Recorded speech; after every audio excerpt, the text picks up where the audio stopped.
Good morning, children.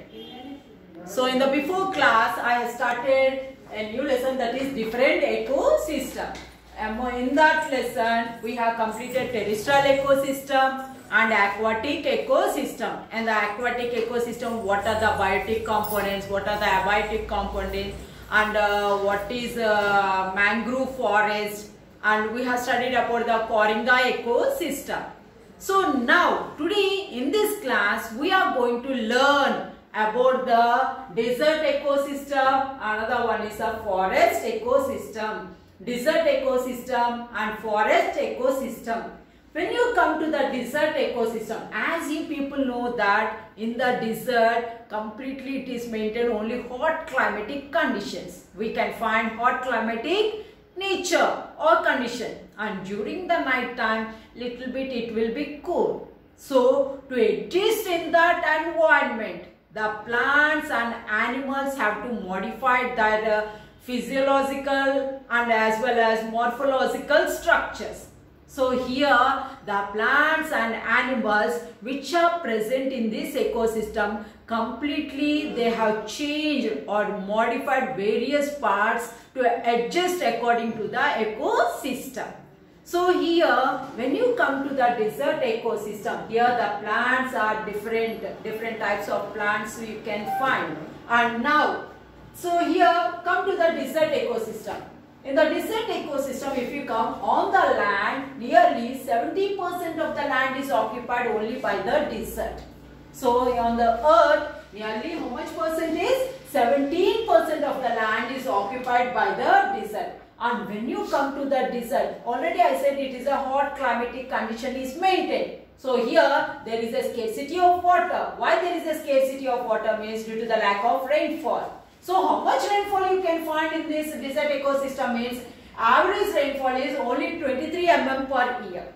So 23 mm per year is very less rainfall. When there is a less rainfall, definitely there will be a scarcity of water. There is a scarcity of, when there is a scarcity of water, the vegetation also will be poor. Poor vegetation we can find here in the desert ecosystem. In the desert ecosystem. When you come to the desert ecosystem, in the desert ecosystem also we can find the producers, consumers and decomposers. But these producers, consumers and decomposers are differently in nature when compared with the other ecosystems. So when you come to the producers are the first level in the ecosystem. That as you people know that in the before part of the lesson we have studied, the food chain or otherwise the ecosystem will start only with the producers. Only with the producers. So when you come to the producers, here in the desert ecosystem we can find the herbs, shrubs, trees and grasses more, and trees very less in number. Trees are very less in number, but more you can find the herbs, shrubs and grasses. So when you come to this, here the leaves are completely modified into the stem. Here most of the plants, in the desert plants, you can find leaves are variously modified, and in some plants these leaves are modified into the stem region, into the stem part. So when you come to the in the stem, they will store the water. Whatever the water they get through the rainfall, with little rainfall, that water completely they will store in the body part. Here leaves are reduced. Why the leaves are reduced? It means here to stop the transpiration, to avoid the transpiration due to the lack of water. The loss of water can be reduced. If leaves are present, automatically the loss of water you can find. When the leaves are absent, how the loss of water takes place? It cannot take place. So here in these plants, the leaves are variously modified just to reduce the loss of water through transpiration. So here whatever the water in the stem part, it is stored, that is used when there is more scarcity of water for the plant. So here the stem part of the plant is succulent. Succulent means it is fleshy. Best example, in your house you observe the aloe vera plant. If you observe the aloe vera plant, just you take a peel from the stem part of this aloe vera. You can find a fleshy, juicy substance. That is nothing but it is completely 90% it is get filled with the water. That water the plant will use when there is a scarcity of water for it. Here mostly the grasses you can find, and some of the small plants like lichens, mosses and blue-green algae also we can find.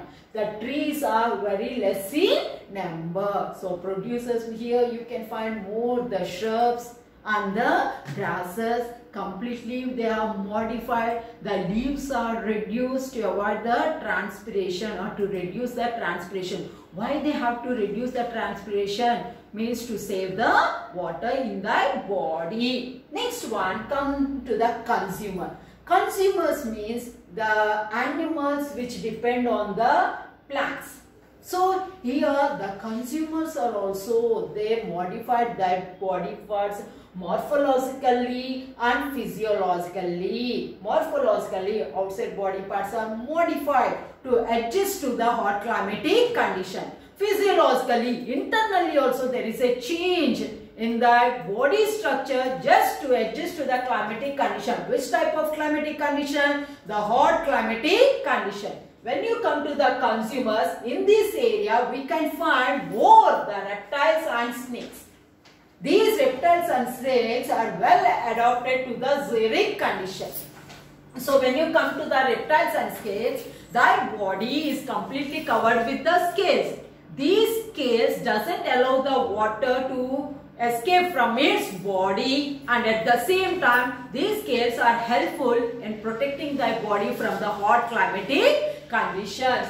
So when you come to the consumer, most of the consumers which are present in the desert area are nothing but the nocturnal rodents. Nocturnal animals or nocturnal rodents means nothing but rats, mouse, mice, these all will come. So these animals will show the nocturnal life. What is meant by nocturnal life? Means nothing but the animals which move during the night time. Why they will move only during the night time? Means just to protect themselves from the hot climatic conditions. So during the night time they will come out of their burrows in search of the food material. During daytime it will be hot, and these rodents especially they will depend on the herbs and shrubs for their food material. That herbs and shrubs, whatever the content they will have in their body, that is taken by these rodents. And another animal which you can find more in the desert area is the camel. And this camel is having a nickname that is nothing but the ship of the desert. This animal also has modified its internal and external structure to stay in the desert area. In the camel, you might have seen it is having the long lashes. These long eyelashes will protect the eyes from the hot climate and doesn't allow the sand particle to enter into the eye of the camel when it is moving in the desert area. And at the same time you can find the hump on the back of the camel body. This is nothing but to store the fat. This fat, when there is a scarcity of water in its body, when there is a less water in the body, this fat will dissolve and releases the water into the body whatever it requires. So here camel also morphologically and physiologically it has changed its body parts to adjust to the climatic this condition. So here the camel is known as the ship of the desert. So when it is a hot climatic condition, the animals are very less in number in this area, and the vegetation also you can find very poor vegetation in the desert area. When there is a poor vegetation, when the animals are less, the dead and decaying matter also will be less in this area. That is why the decomposers are very less in this area. You can find poor vegetation, and at the same time number of animals also less. When the animals are less, poor vegetation, the dead and decaying matter is also will be less. When it is less, the decomposers, especially the bacteria and algae also will be less in number. But here you can find some bacteria and then bacteria and fungus which can resist. Those are known as thermophilic bacteria. Next one, come to the another ecosystem, that is the forest ecosystem. Well, the another ecosystem is the forest ecosystem. As you people might have seen in the TV or movie, the forest. So with more and more n number of plants you can find in the forest area. From the small herbs to tall trees. Trees, if you measure the height, nearly it will be growing 150 to 100 meters long. Tall trees you can find. And in the forest area, you can find the trees which are having the economic value. And some of the plants are mostly useful as for preparing the medicine. Medicinal plants also you can find more in the forest area. So if you come to the flora, more you can find, fauna we can find, and what are the fauna, different animals we can feel, let us study. Flora, here you can find the herbs, shrubs and trees. In the forest ecosystem, you can find the herbs, shrubs and trees which are growing with a good vegetation, with a good vegetative parts. So why they are good and healthy? What is the reason? I'll say afterwards. Now come to the fauna.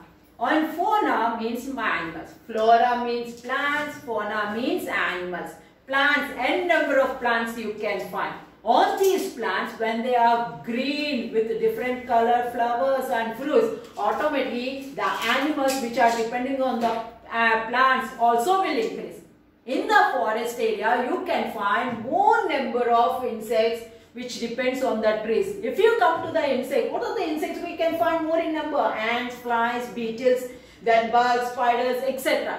These more in number you can find in the forest area which will be moving on the plants for the food material. If you come to the, what are the herbivore animals which depend on the plants means, so here you can find more number of herbivore animals which depend on the plants like elephant, deer, moose, squirrel, then ox and fruit flies, fruit bats, etc. we can find which will be depending on the fauna for the food material. Next you come to the carnivore. When the herbivores are more number, definitely carnivore number also will be more. So when you come to the carnivore lion, tiger and bear, these are some of the carnivores which we can find in the forest. Not only these, I gave an example, but a more number of herbivores and carnivores you can find in the forest ecosystem. Here forest ecosystem, at the same time, the decomposers number will be more. What is the reason why they are more in number means, here the flora is more and fauna is also in a good condition. So the dead and decomposing matter also will be more. When dead and decomposing matter is more, automatically the decomposers will depend on these plants and animals for the food material, or decomposes the dead material and returns all the nutrients once again into the soil. That is why if you take the forest area soil and if you check, you can find more and more nutrients when compared with the other soils. So here in this soil you can find more the decomposer. Example, bacteria, fungus will be more. So automatically whatever the animal is dead, whatever the plant has fallen, automatically it will decompose and mix with the soil, increasing the fertility of the soil in the forest area. Here in the forest we no need of applying any fertilizers or any nutrients for the soil. Only recycling of the nutrients takes place in the forest area. So this is about the forest ecosystem. But at present day, due to the urbanization, nowadays we are decreasing the forest area. That is why there is a change in the climatic conditions. Next one is you see energy flow in an ecosystem. Either in a terrestrial ecosystem or in an aquatic ecosystem, or otherwise in the desert ecosystem, or otherwise in the forest ecosystem. In these ecosystems, the animals and plants, whatever they present, they require the energy. That energy we can get only through the food material. How this food material is prepared means only by the sunlight. Sun is the only main source of energy on this earth. The sun provides the energy. Which type of energy? Light energy. That light energy is taken by the plants and they prepare the food material, that is nothing but the carbohydrates. These carbohydrates are taken by the other animals. So if you take as a food chain, you can say the producer, plants are the producers. On these plants, the remaining organisms will depend. Those are known as consumers. On these plants, producers and consumers, the decomposers will depend. When you come to the consumers, you can find three types of consumers. Primary consumer, secondary consumer and tertiary consumer. So in the higher classes, you are going to learn about these consumers, okay? But here the flow of energy in an ecosystem, how it will take place? From the sunlight, the energy is taken and the food material is prepared by the producers. On these producers, consumers will depend. On these consumers, decomposers will depend. These decomposers, once again, whatever the nutrients are present in the consumers and producers, they will return the nutrients into the soil. From the soil, once again, it is taken by the plant. This cycle will be going on. There is no end for this cycle till the living organisms survive in a healthy manner. So now children, today once you read the desert ecosystem and forest ecosystem and collect the pictures of the flora and fauna, whatever it is present in the forest ecosystem. Okay, thank you.